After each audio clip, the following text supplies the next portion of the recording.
Hey Commanders fans, want to stay up to date with all the news, updates, and updates about our team? Then you're in the right place.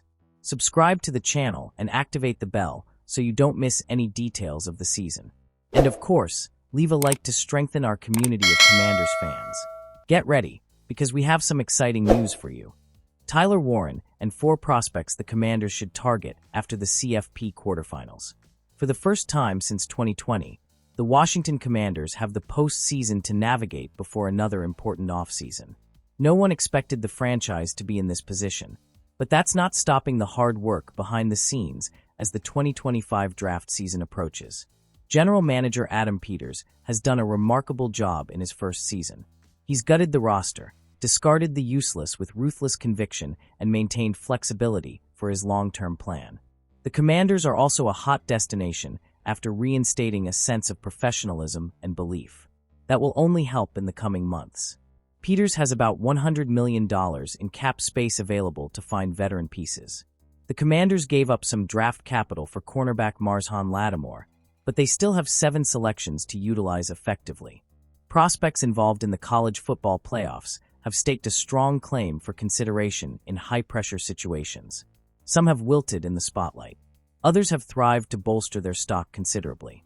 With that in mind, here are 5 prospects the Commanders should take a closer look at after an exciting CFP quarterfinal.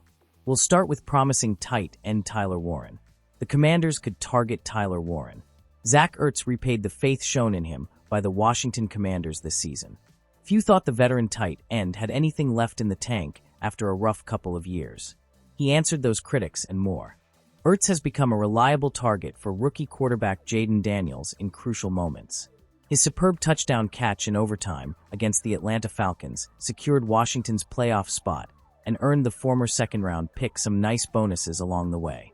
The Commanders have a big decision to make with ZZ this offseason. They could keep him around on another short-term deal. Adam Peters could also find a long-term partner to pair with rookie second-rounder Ben Sinnott, who remains an unknown quantity. Tyler Warren's stock has soared in recent weeks. The Penn State prospect is among the most dependable pass catchers in college football and is a willing blocker. His standout effort to lead the Nittany Lions to a win over Boise State did not go unnoticed by NFL scouts. Most analysts now project Warren to go in the first round. That may be a bit too expensive for the Commanders, considering their big investment in Sinnott last spring, but it shouldn't be completely ruled out. Commanders could target Xavier Watts. The Washington Commanders have a decent safety tandem to potentially build around long-term. However, that entirely depends on what the future holds for Jeremy Chinn beyond this campaign. Chinn signed a 1-year, prove-your-value deal as a free agent after his career fizzled out with the Carolina Panthers. He turned down more money from the Pittsburgh Steelers to join head coach Dan Quinn.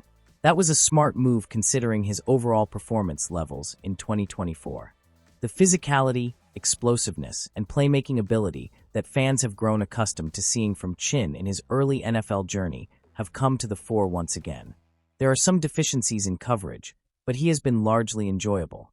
Hopefully the Commanders and the players' representatives can agree to an extension. Finding another safety at some point wouldn't be the worst idea in the world.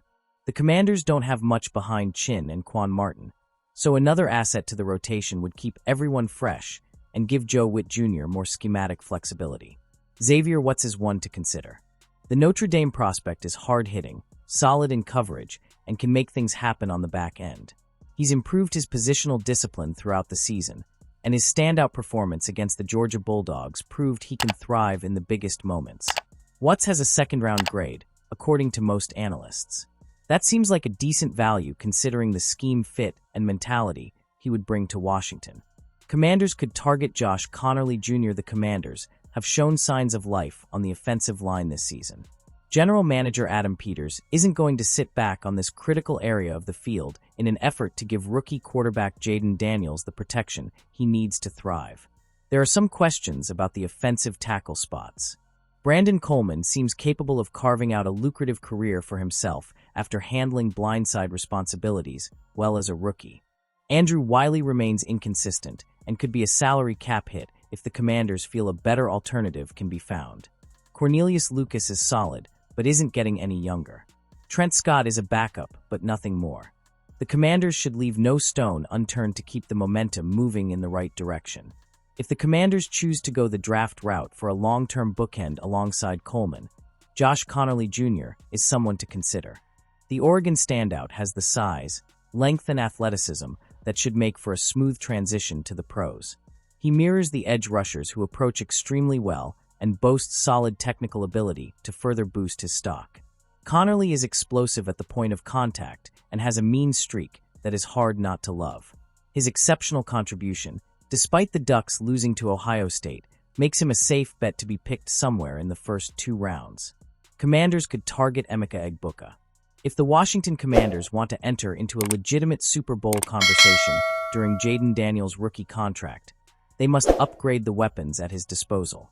The franchise has a superstar on its hands, so surrounding the signal caller with the right quality should propel him into the NFL MVP conversation sooner rather than later. Terry McLaurin benefited greatly from Daniels' presence en route to his second Pro Bowl selection. Players like Olamide Zaccheaus and Noah Brown shined, but there's a need for more in the wide-out room. This could be among Adam Peters' top priorities come offseason. This is a decent wide receiver class once again. The Commanders have the money to go after a big fish in free agency, but Peters is eager to build through the draft. If Emica Egbuka was there to be taken in the first round, Washington should give the prospect serious consideration. Egbuka offers something a little different than what Washington currently has in its receiving core. He's a physical presence capable of consistently creating separation with minimal fuss.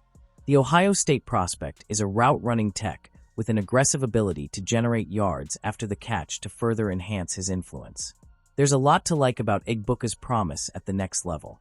His 5 catches for 72 receiving yards and a touchdown in the Buckeyes' quarterfinal triumph over Oregon did nothing to change that encouraging narrative. The Commanders could target Cam Skabo. Adding another running back with versatility should be considered, though it's not the most pressing need Washington has this offseason. Brian Robinson Jr. and Austin Ekeler have emerged as a decent duo, and Chris Rodriguez Jr. has performed well when called upon. But again, the Commanders shouldn't settle for any position group. No prospect entering the league in 2025 has done more good for their draft stock than Cam Skabo during the quarterfinals. The Arizona State running back thrives on the biggest stage. His relentless competitiveness and playmaking prowess make him a risky but intriguing option a little lower in the pecking order. Skabo was the focal point against Texas, gaining 143 rushing yards and 2 scores on 30 carries. He brought in 8 receptions for 99 receiving yards and also connected on a phenomenal 42-yard touchdown pass on a trick play by the Sun Devils. Simply put, he's a football player. Skabo is extremely talented and confident. Teams will fall in love with him during the evaluation process. He seems like the type of prospect who would fit well into the Commanders' impressive cultural shift to add to the intrigue surrounding the prospect. While Skabo may not be ready to take on a full NFL workload, his versatility and willingness to do whatever it takes to help the cause is exactly what teams around the league are looking for in the draft.